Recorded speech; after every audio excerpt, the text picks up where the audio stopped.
Donald Trump जब से America के राष्ट्रपति बने हैं तब से डेली आप न्यूज़ में देखोगे इनकी चर्चा लगी रहती है।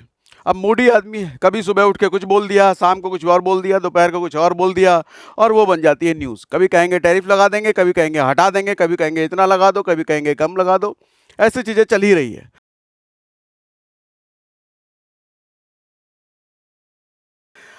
और इसका सबसे बड़ा रीज़न, सबसे बड़ा कहना या बहुत बड़ा कहना ठीक है, एलॉन मस्क भी हैं।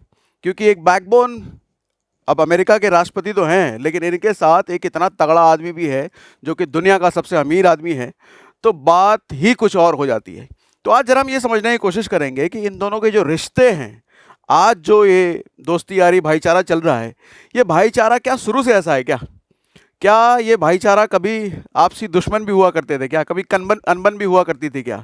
तो आज जरा इनके रिश्ते के बारे में समझेंगे और इनके इस रिश्ते की वजह से भारत पर क्या असर हो रहा है और क्या असर होने वाला है, स्पेशली भारतीय शेयर बाजार पर क्या असर होगा, वो भी आज हम समझेंगे। क्योंकि भैया ऑटो सेक्टर का हाल तो आप देख ही रहे होगे।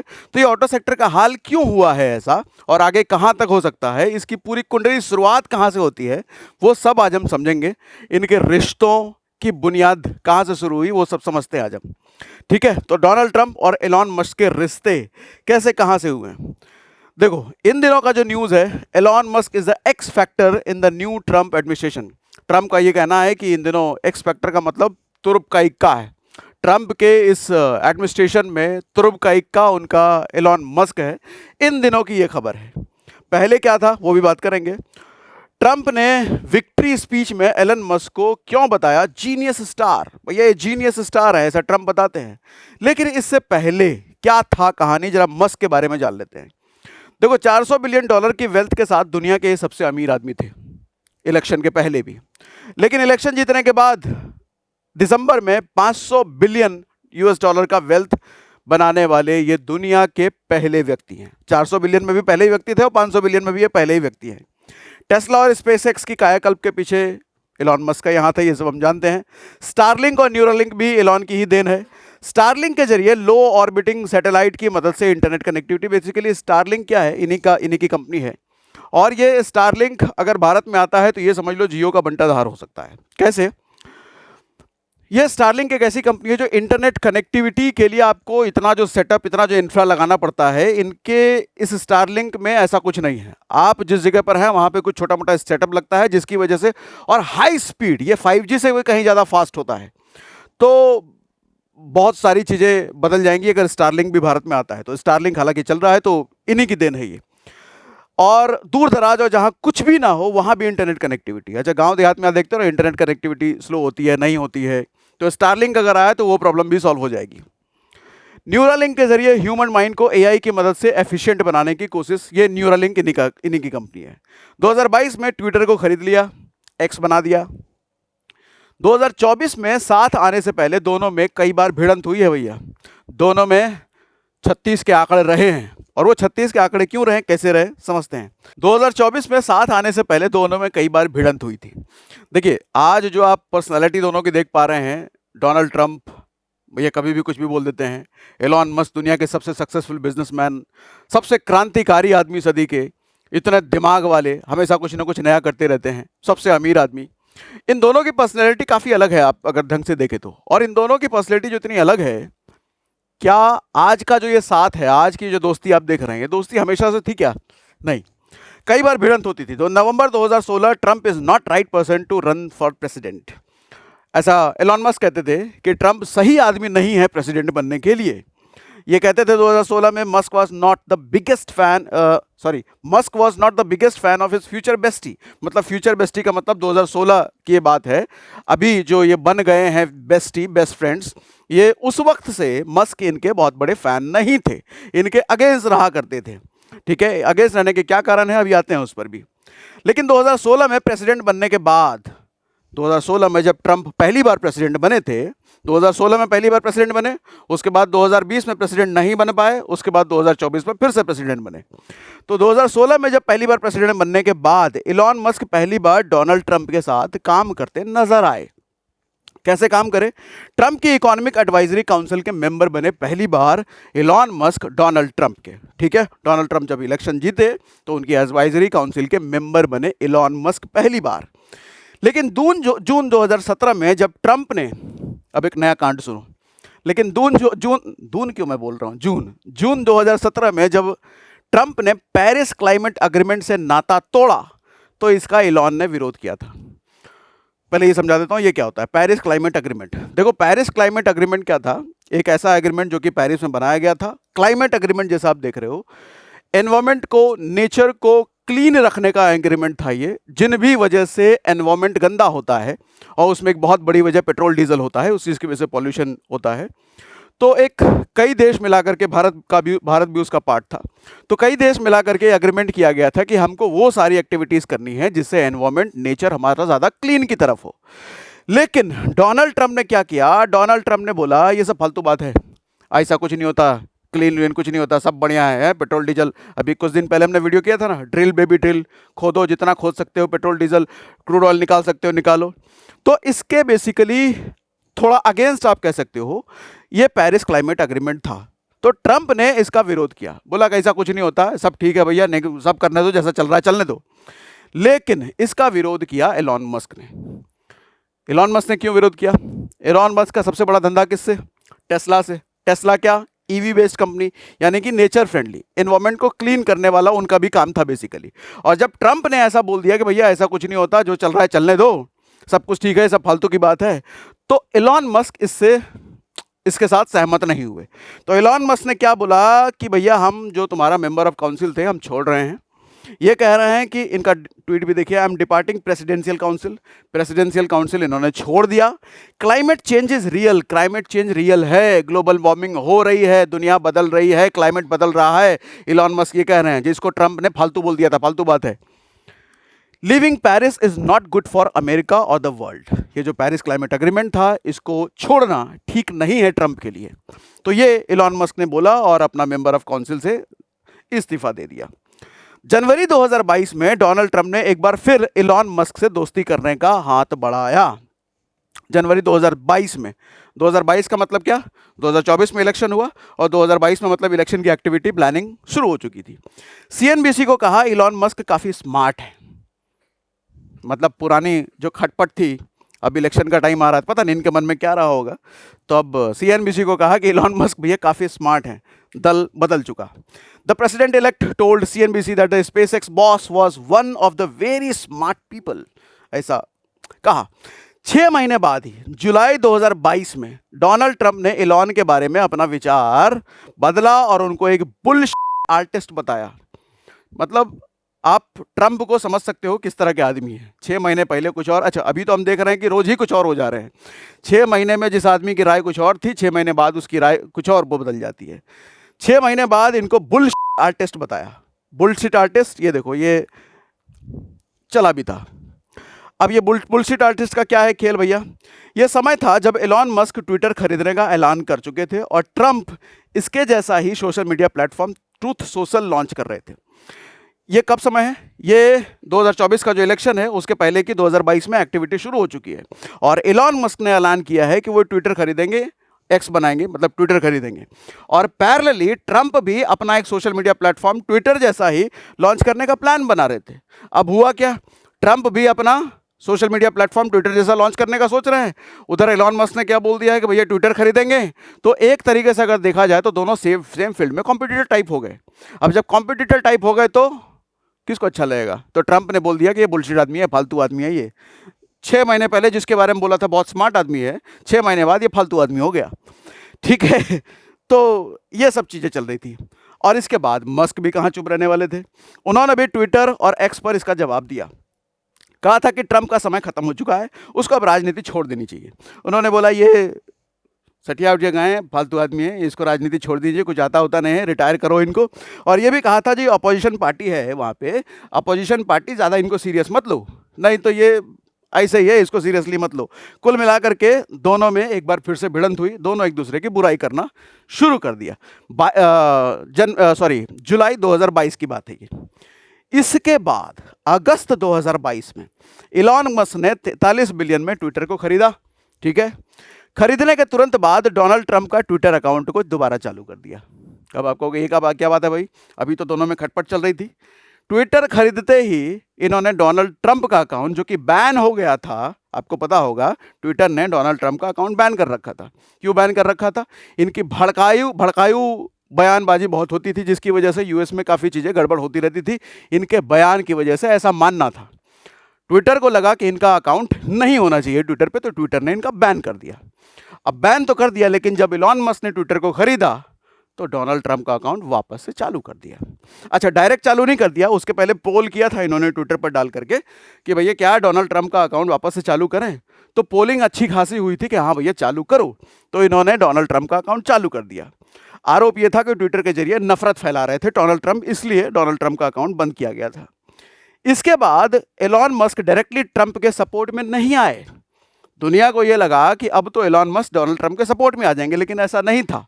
एलॉन मस्क ने साफ साफ कहा भी था कि भैया क्लियर कर दूं मैं कि मैं किसी को पैसे नहीं दे रहा और मैं किसी भी प्रेसिडेंट के साथ में नहीं आने वाला, मतलब मेरा राजनीति से कोई कनेक्शन नहीं है, मैं कोई कनेक्शन नहीं रखने वाला। इन्होंने एलॉन मस्क ने साफ साफ ट्विटर पे कहा था जब इन्होंने डोनाल्ड ट्रंप का अकाउंट एक्टिवेट किया था तब। लेकिन ऐसा कहाँ है भैया, समय तो बदलता है। लेकिन जुलाई 2024, अभी 22 की बात कर रहे थे, अब जुलाई 2024 आ गए हम, डोनाल्ड ट्रंप पर हुआ जानलेवा हमला और इससे एलॉन मस्क का रुख बदल गया। यह वीडियो एलॉन मस्क ने शेयर किया था, आपको पता हो इधर से गोली निकली थी। तो इस हमले की वजह से एलॉन मस्क का थोड़ा रुख बदला और उनका कहना यह था कि जिस पॉलिटिकल लीडर पर पब्लिक में ऐसा हमला हो रहा है वो आदमी सही ही कर रहा होगा, वो आदमी सही ही होगा, इसलिए अब हम इनके साथ हैं, ये रीज़न दिया गया था। ठीक है, तो अब इसके बाद, इस हमले के बाद एलॉन मस्क खुल के डोनाल्ड ट्रंप के सपोर्ट में आ गए। इसके बाद एलॉन मस्क खुलकर डोनाल्ड ट्रंप के सपोर्ट में आ गए, फाइनेंशियल मदद भी की, पैसे भी दिए। अब देखो होता क्या है कि भारत में ये चीज़ें बात नहीं की जाती कि कोई सी पॉलिटिकल पार्टी को किसी बिजनेसमैन ने फाइनेंशियल सपोर्ट किया, कितना किया, नहीं किया, ये सब नहीं होता है और इस चीज़ को छुपाया भी जाता है। लेकिन वहाँ पर क्या होता है, इस चीज़ को खुलकर बताया जाता है। वहाँ किसी भी तरह का पैसे का लेन देन, इनफैक्ट कितना पैसा सपोर्ट किया, ये तक चीज़ें रिवील की जाती है।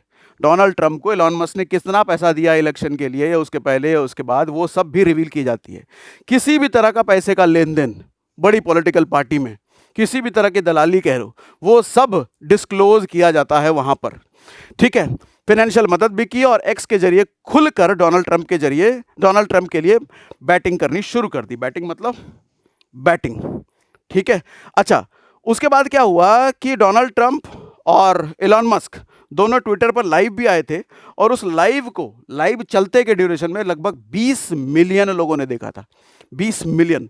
उस लाइव में क्या हुआ था, 14 अगस्त को ट्रंप के साथ 2 घंटे की बातचीत की, इसको 2 करोड़ से ज़्यादा लोगों ने सुना। इसी बातचीत में सबसे पहले डिपार्टमेंट ऑफ एफिशिएंसी बनाने की बात की थी, जो कि अभी आप डॉज देख रहे हो, DOGE, department of government efficiency. इसको बनाने की पहली बार बातचीत पब्लिक के सामने उसी ट्विटर लाइव में किया गया था। इसके बाद एलॉन ने कुछ दिन बाद डिपार्टमेंट और ट्रंप की बनने वाली सरकार में काम करने की घोषणा की। एलॉन मस्क ने घोषणा की, यहाँ ध्यान दीजिएगा। जनरली क्या होता है, जो सरकार बना रहा है, अब ट्रंप अगर सरकार बना रहा है तो ट्रंप कहेंगे हम एलॉन मस्क को अपने सरकार में रखेंगे, लेकिन ऐसा नहीं हुआ। एलॉन मस्क ने क्या कहा कि ट्रंप की अगर सरकार बन गई तो मैं उस सरकार का ये पार्ट संभालूंगा। तो इतना अगर कॉन्फिडेंस है तो उस कॉन्फिडेंस का कुछ तो रीज़न रहा ही होगा। ठीक है, I am willing to serve, मैं सर्व करना चाहूँगा ट्रंप के सरकार में। डोनाल्ड ट्रंप पर हुआ हमला और एक्स पर हुई बातचीत के बाद एलॉन और ट्रंप एक दूसरे के लिए हो गए बेस्ट फ्रेंड्स। फिर चाहे डोनाल्ड ट्रंप की रैली हो या फिर उनका कैंपेन, हर जगह एलॉन मस्क उनके साथ दिखने लग गए। ये एक कैंपेन का फोटो भी है। इस फोटो को ध्यान से देखिएगा। इस फोटो को देख करके आपको क्या लग रहा है? ये डोनाल्ड ट्रंप इधर अपनी स्पीच दे रहे हैं और पीछे एकदम मस्त मौला होकर के दुनिया का सबसे अमीर आदमी, दुनिया का सबसे पावरफुल बिजनेसमैन, दुनिया का सबसे ज़्यादा दिमाग वाला आदमी माना जाने वाला एकदम कूद रहा है, नाच रहा है, गा रहा है। तो ये नज़ारा इलेक्शन के पहले का है। डोनाल्ड ट्रंप प्रेसिडेंट और एलॉन मस्क को दी बड़ी जिम्मेदारी। डोनाल्ड ट्रंप प्रेसिडेंट बन गए और उसके बाद एलॉन मस्क को बड़ी जिम्मेदारी थी। अब इसके बाद ये खबर ध्यान से सुनिएगा। एलॉन मस्क को मिली सरकारी नौकरी डोनाल्ड ट्रंप टेस्ला के बने डोनाल्ड ट्रंप ने टेस्ला के मालिक को सौंपी है बड़ी जिम्मेदारी। सरकारी नौकरी, दुनिया का जो सबसे अमीर आदमी है उसको सरकारी नौकरी मिल गई है भैया। तो हमारे यहाँ पर अगर लड़के पागल हैं सरकारी नौकरी के लिए तो क्या बड़ी बात है। दुनिया का सबसे अमीर आदमी भी सरकारी नौकरी के लिए मर रहा था भैया, तो उसको मिल गई सरकारी नौकरी। लेकिन ये सरकारी नौकरी चपरासी और टीचर और मतलब कोई नॉर्मल सरकारी नौकरी नहीं है। ये सरकारी नौकरी वो है जो अमेरिका, जो दुनिया का सबसे ताकतवर देश है, वहाँ एक नया डिपार्टमेंट बनाया गया जो पहले कभी एग्जिस्ट नहीं करता था, डॉज नाम का डिपार्टमेंट, और उस डिपार्टमेंट का हेड बनाया गया इसको।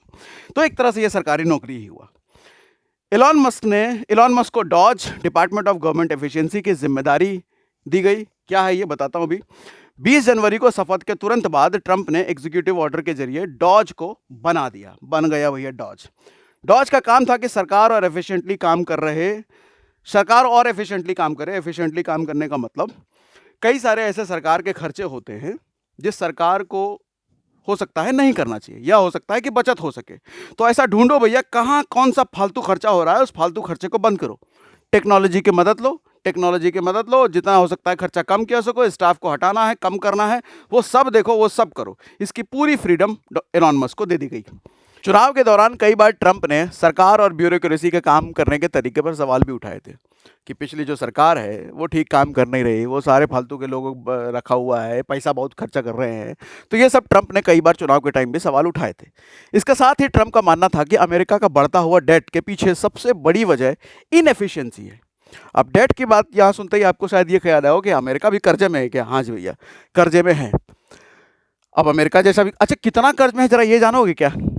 इनका कर्जा 36 ट्रिलियन डॉलर का है, और ये 36 ट्रिलियन डॉलर ये वो नंबर है कि भारत 30 ट्रिलियन की इकोनॉमी बनने की कोशिश कर रहा है।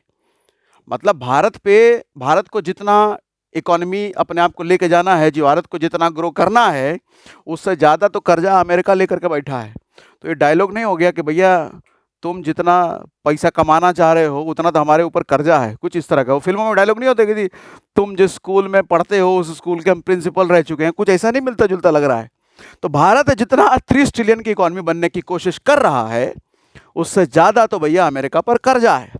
ठीक है, तो डॉज के जरिए डेट कम करना है, सरकार के हो रहे फालतू खर्चों को बंद करना है। डॉज का दावा है कि हर रोज $1 बिलियन की बचत हो रही है। ये बेसिकली इलॉन मस्क ने अपने डॉज का जो ऑफिशियल वेबसाइट है वहां पर इलॉन मस्क ने डिक्लेयर भी किया है कि $55 बिलियन हम अब तक बचा चुके हैं। ठीक है, तो अब उसके बाद डॉज का ये दावा है। अच्छा, Trump says US may have less debt than because of fraud. मतलब पहले कई सारे फ्रॉड हुए, कई सारे उल्ट पटांग खर्चे हुए, जिसकी वजह से यूएस पर कर्जा बढ़ा। तो ट्रंप का कहना है कि इलॉन मस्क भैया अब ये सब ठीक कर रहे हैं और ये सब ठीक कर लेंगे, इतना भरोसा है इन पर। इलॉन के काम करने के तरीके पर सवाल। वहाँ की जो मीडिया एजेंसी है, कई सारे रिपोर्ट्स हैं, वो ये कह रहे हैं कि क्या ये जो यहाँ पे डाली गई है कि 55 बिलियन आपने बचा लिए हैं इतने दिनों में, अभी तो लगभग 1 ही महीना हुआ है, 1 ही महीना में 55 बिलियन आपने बचा लिया है, ये खबर ठीक भी है? फालतू की बात तो नहीं कर रहे, मतलब बढ़ा चढ़ा के नंबर तो नहीं बता रहे? वहाँ की एजेंसी ऐसा सवाल भी उठा रही है एलॉन मस्क पर, यानी कि डॉज डिपार्टमेंट पर। एलॉन के पास कितनी पावर है इसको लेकर काफ़ी डिबेट है। मतलब कितनी पावर कहने का मतलब, कई लोग कहते हैं ना कि भैया असली प्रेसिडेंट तो एलॉन मस्क ही हैं, ट्रंप तो सिर्फ नाम के हैं। तो कितनी पावर है इसको लेके डिबेट चलती रहती है हर जगह पर। लेकिन इसके बाद भी फिलहाल डोनाल्ड ट्रंप की सरकार में सबसे इन्फ्लुएंशियल आदमी एलॉन मस्क हैं, ये बात तो पता है। और ये इतने इन्फ्लुएंसर हैं कि भारत के प्रधानमंत्री जब यूएस जाते हैं तो सबसे पहली मीटिंग, अकेले नहीं, अपने सारे भारत के मिनिस्टर्स जितने बड़े बड़े हैं जो इनके साथ गए थे, वो सारे मिनिस्टर्स की पहली मीटिंग एलॉन मस्क के साथ होती है। क्यों होती है अभी बात करेंगे इसके ऊपर। ठीक है, अब एलॉन मस्क इंडिया के लिए कितने ज़रूरी हैं जरा ये समझ लेते हैं। पीएम मोदी ने डोनाल्ड ट्रंप से मिलने से पहले एलॉन मस्क से मुलाकात की है।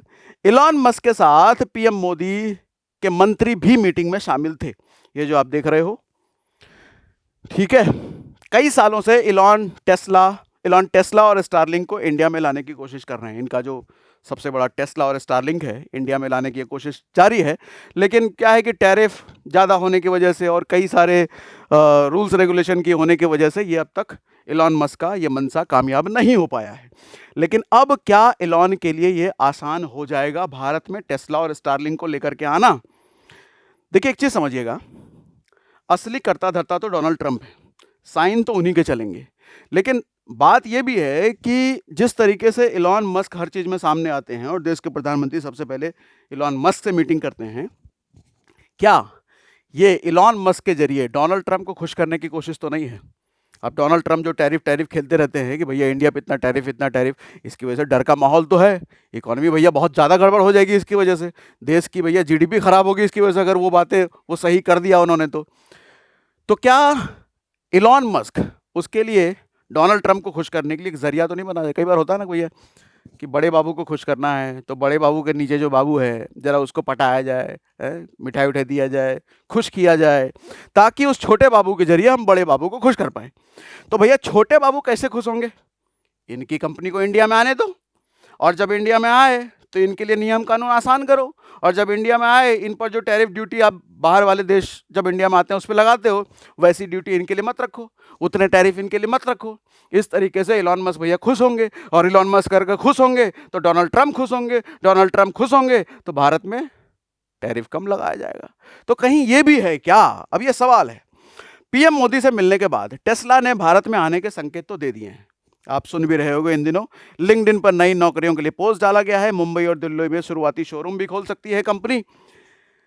यहां पे एक चीज समझिएगा कि टेस्ला जब भारत आ रही है तो दो तरीके से आएगी, या दो तरीके से आ सकती है। कोई भी बाहर की कंपनी, ऑटो सेक्टर की हम बात करें, एक तो सीधा गाड़ी बाहर से इंपोर्ट किया जाए, दूसरा ये तरीका होता है कि भैया बाहर की गाड़ी है तो आप इंडिया में अपना सेटअप लगा के इंडिया में मैन्युफैक्चरिंग करो। दोनों में बहुत डिफरेंस होता है। अब जब गाड़ी अगर बाहर से सीधा इंपोर्ट होकर के इंडिया में बिक रही है तो पैसा किसकी जेब में जाएगा? देखो इंडिया के पास तो उतना ही पैसा आएगा जितना टैरिफ लगाया गया है, जितना टैक्स लगाया गया है, और वो भैया ये आपसी सुलह ऐसी करके वो टैरिफ को भी ये कम करवाएंगे, तो इंडिया की जेब में बहुत छोटा सा पैसा आएगा। असली कमाई तो ये बाहर जाएगा, टेस्ला की जेब में यूएस जाएगा। इससे क्या देश की जीडीपी बढ़ेगी? नहीं, देश की जीडीपी में कोई कंट्रीब्यूशन इससे नहीं होने वाला है। तो ये हमारे यहाँ कस्टमर बेस बनाएंगे और उस कस्टमर का इस्तेमाल अपने धंधे को बढ़ाने के लिए करेंगे, जिससे इंडिया की जीडीपी नहीं बढ़ने वाली है अगर टेस्ला सिर्फ और सिर्फ भारत में इंपोर्ट होती है तो। और अभी तो इंपोर्ट की तैयारी चल रही है, क्योंकि मैन्युफैक्चरिंग सेटअप वेटअप लगाने में तो समय लगेगा। लेकिन जब मैन्युफैक्चरिंग सेटअप यहाँ पे लगता है, टेस्ला अगर भारत में ही बनता है, तो यहाँ के लोगों को नौकरियाँ मिलेंगी, यहाँ कई सारे रोजगार के अवसर पैदा होंगे, बहुत सारे टैक्सेशंस सरकार को ज़्यादा इकट्ठे होंगे। तो कुल मिलाकर के जीडीपी बढ़ती है अगर मैन्युफैक्चरिंग इंडिया में शुरू होती है तो। लेकिन यहाँ मैन्युफैक्चरिंग करना टेस्ला के लिए खर्चे वाला काम है, इन्वेस्टमेंट है ना। अब मोटा इन्वेस्टमेंट लगाया जाएगा, मैन्युफैक्चरिंग प्लांट लगाया जाएगा, जो काम आप वहाँ कर रहे हो उसकी कॉपी यहाँ बनाई जाएगी, तो इनिशियली बहुत बड़ा इन्वेस्टमेंट है, और कोई भी कंपनी हो सकता है इतना बड़ा इन्वेस्टमेंट नहीं करना चाहेगी। तो अब ये जिस तरीके का ये सब चल रहा है, तो क्या पता इन शर्तों को भी मनवाया जाए कि मैन्युफैक्चरिंग भैया अभी नहीं करेंगे, हमको सिर्फ इंपोर्ट के लिए अलाउ करो। तो अभी ये सारी चीज़ें इनिशियल डिस्कशन पर है, क्या होगा आगे चल के आपको देखने को मिलेगा। लेकिन इसका असर भारतीय बाजार पर तो तगड़ा है। इंडिया में modify new EV policy before Elon Musk drives in India Tesla. अब ईवी पॉलिसी, इनकी गाड़ी सारी ईवी है। अब एग्जिस्टिंग जो पॉलिसी है उस पॉलिसी को बदला भी जा सकता है, और बदलने का क्या कारण हो सकता है? इलॉन मस्क को सहूलियत देना। देखिए एक चीज़ तो क्लियर है, इलॉन मस्क या टेस्ला को जितनी ज़्यादा सहूलियत दी जाएगी भारत के लिए नुकसान है। हाँ, मैन्युफैक्चरिंग में सहूलियत दो तो वहाँ नुकसान नहीं है, लेकिन अगर इंपोर्ट में आप जितनी सहूलियत दोगे उतना भारत का नुकसान है। और ये भारत अगर नुकसान उठाने को तैयार भी होता है तो जस्ट बिकॉज वो टैरिफ के नुकसान से हम बच पाए। ठीक, after Tesla Elon Musk Starlink near India entry. Tesla अगर घुसता है तो स्टारलिंक भी घुस सकता है, और अभी तो टेस्ला और स्टारलिंक की बात है, पता नहीं आगे चल के क्या क्या घुसाया जाए, ये कौन जान रहा है। अब डोनाल्ड ट्रंप का भारत को लेकर के काफ़ी कड़ा रुख रहा है। कड़ा रुख का मतलब इतने दिनों से हम देख रहे हैं टैरिफ लगा देंगे, टैरिफ लगा देंगे, टैरिफ लगा देंगे चल रहा है। ट्रंप ने इंडिया पर रेसिप्रोकल टैरिफ लगाने की बात भी की है। अभी 1 अप्रैल को फाइनल ये रेसिप्रोकल टैरिफ अगर लग गया तो 1 अप्रैल को पता चलेगा, लेकिन उससे पहले भारत के पास पूरा समय है नेगोशिएट करने का। नेगोशिएट करने का मतलब क्या? अगर टैरिफ नहीं चाहते हो तो हमको कितनी सुविधा तुम दे सकते हो यूएस को, और यूएस को मतलब इलॉन मस्क को। सुविधा तो उन्हीं को मिलना है सारा कुछ। 1 अप्रैल की डेडलाइन है, उससे पहले क्या भारत इलॉन के जरिए कुछ रियायत की उम्मीद कर सकता है? इलॉन मतलब छोटा बाबू, ट्रंप मतलब बड़ा बाबू। तो छोटा बाबू को जितनी रियायत दो, बड़ा बाबू उतना खुश होगा। ठीक है, मार्च 2025 तक देश में नई ईवी पॉलिसी आएगी। ऐसे में क्या टेस्ला को कोई रियायत मिलेगी? क्या लगता है आपको? बताइएगा कमेंट बॉक्स में। इसके साथ ही स्टारलिंक को भी देश में जल्द एंट्री मिल सकती है। अब इसका असर भारतीय शेयर मार्केट पर अगर आप देखो, भारतीय ऑटो सेक्टर पर, महिंद्रा एंड महिंद्रा 6% के आसपास गिरी हुई है एक दिन में। टीवीएस मोटर लगभग 4% गिरा हुआ है। हुंडई, ये देखो, मतलब ऑटो सेक्टर के लिए बड़ा सवाल है। अच्छा, सवाल क्यों है जरा इस पर भी समझते हैं कि टेस्ला जैसी कंपनी अगर भारत आती है तो क्या मारुति जैसी कंपनी या टाटा जैसी कंपनी जो कि बहुत लग्जरी सेगमेंट पर काम नहीं कर रही है, क्या उन पर असर पड़ेगा? मुझे थोड़ा सा इसमें दो मत है। एक मत तो ये है कि टेस्ला की देखो अभी जो कैटेगरी है वो अलग कैटेगरी है, महंगी गाड़ियाँ उनकी आती है। अब महंगी गाड़ी तो BMW मर्सिडीज़ की भी आती है, तो क्या उसकी वजह से मारुति और महिंद्रा या टाटा मोटर्स इनकी सेल खराब होती है क्या? मुझे शक है, क्योंकि वो उनका सेगमेंट ही अलग है। जिसको लग्जरी में जाना है वो लग्जरी में जाएगा। लेकिन एक सवाल ये भी आता है कि भैया टाटा टेस्ला अभी लग्जरी में है, अभी महंगी गाड़ियां बना रही है, क्या पता भारत के मार्केट को देखते हुए, भारत में अपॉर्चुनिटी को देखते हुए इकोनॉमी कार लेकर के अगर आ गए तो, और अगर इकोनॉमी कार लेकर के आ गए तब तो महिंद्रा, टाटा, मारुति के लिए फिर बड़ा खतरा होगा। लेकिन क्या पता क्या कर दे, ये कुछ नहीं जानता। ये भैया मोदी आदमी है और रिवॉल्यूशनरी आदमी है, क्या नया बना करके इंडिया में ले आए, तो इसका असर ऑटो सेक्टर पर है। ऑटो सेक्टर में एक बड़ा डर है टेस्ला के आने की वजह से। ठीक है, तो ये थी हमारी आज की पूरी एनालिसिस अबाउट एलॉन मस्क और डोनाल्ड ट्रंप के रिश्ते और उसका भारत पर असर। आपको एनालिसिस कैसी लगी मुझे कमेंट बॉक्स में ज़रूर लिख के बताना। बहुत मेहनत लगती है भैया इतना एनालिसिस तैयार करने में, इतना समझाने में आपको। बाकी डीमैट अकाउंट खुलवाने का लिंक हमने डिस्क्रिप्शन में दे रखा है। और हाँ, आप अगर चाहते हो कि ये इस तरह के जो अपडेट्स हम आपको शेयर करते हैं ये सब हमारे टेलीग्राम चैनल पर भी आता है। और एक बड़ा कारण ये भी है कि टेलीग्राम चैनल से जुड़ने का, कि फर्जी टेलीग्राम चैनल से आप बचें, क्योंकि बहुत सारे फर्जी टेलीग्राम चैनल हमारे नाम पे चल रहे हैं जो कि पैसे ऐंठने का काम कर रहे हैं। हम किसी तरीके से पैसे नहीं लेते, हमारी सारी सेवा फ्री है भैया। तो इसलिए ऐसी इन्फॉर्मेशन से अपडेटेड आप रहना चाहते हो तो हमारे टेलीग्राम चैनल से ज़रूर जुड़िए, जिसका ओरिजिनल लिंक डिस्क्रिप्शन में है, और उसी से जुड़िएगा। ठीक है, तो आज के लिए इतना ही भैया, बंद करो।